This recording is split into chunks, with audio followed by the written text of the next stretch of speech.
Thank you, Mr. Chairman. Mr. Vought, I appreciated the opportunity to meet with you last week, but I do continue to have very serious concerns regarding your nomination, starting with your position and record on impoundments. I do not believe what happened in the case of withholding security assistance to Ukraine in 2019 while you were acting OMB director was an accident or a misunderstanding. And I fear it is actually a harbinger of what is to come these next 4 years. In fact, on his first day in office, we saw the president order, among other things, what appears to be an illegal deferral of Inflation Reduction Act, bipartisan infrastructure law, and foreign assistance funds, as Senator Merkley referred to.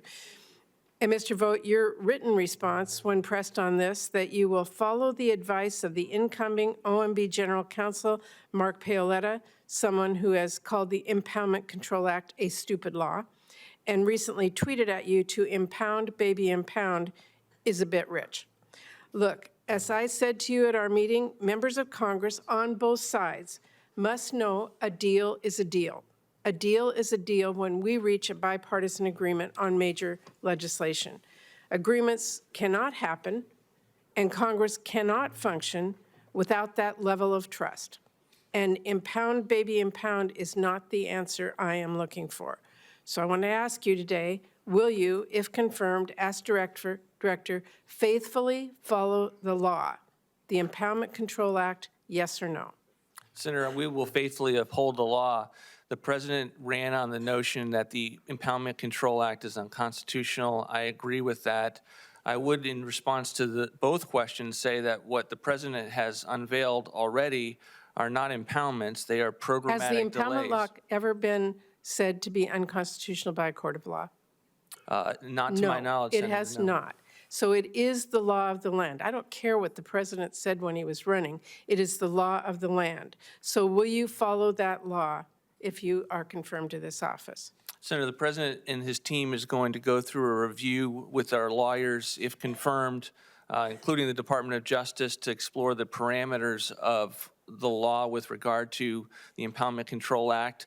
He hasn't developed a strategy that he's announced as it pertains to how he would approach it. There are pieces of legislation that have been proposed by members of this committee.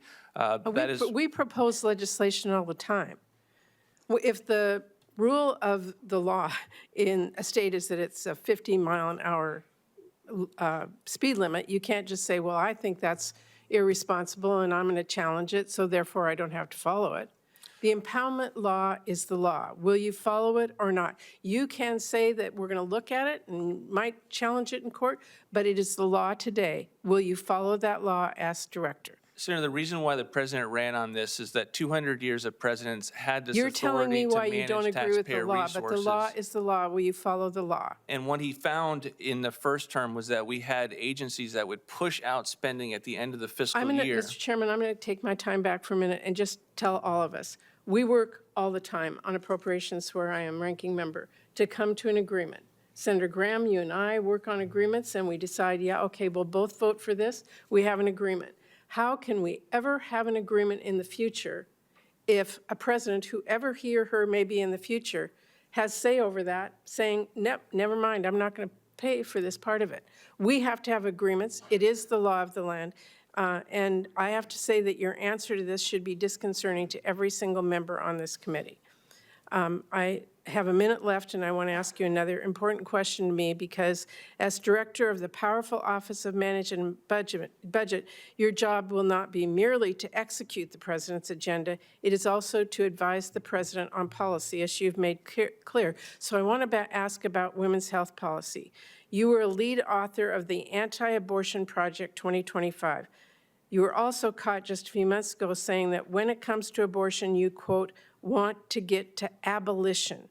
Now, everyone should understand that abolition means zero abortions under any circumstance whatsoever. So, Mr. Vought, you have said that you don't believe in exceptions for rape, for incest, or life of the mother? Is that your position? Senator, my views are not important. I'm here on behalf of the president Well, as his you- nominee to restore fiscal accountability. I'm asking you a question under oath, sir, because you want to be director of an office that will advise the president, and we have a right to know your views. Will you answer the question? I will, Senator, because it's consistent with the views that the president ran on repeatedly. He made his views very clear on abortion with regard in the last election. Even in the case of rape, incest, life of the mother? That is his view, and I will strictly abide by the president's view, and that will be a general theme throughout this entire hearing. My view of the position is that you come into an administration and you do what the president ran on, what the president's viewpoints are,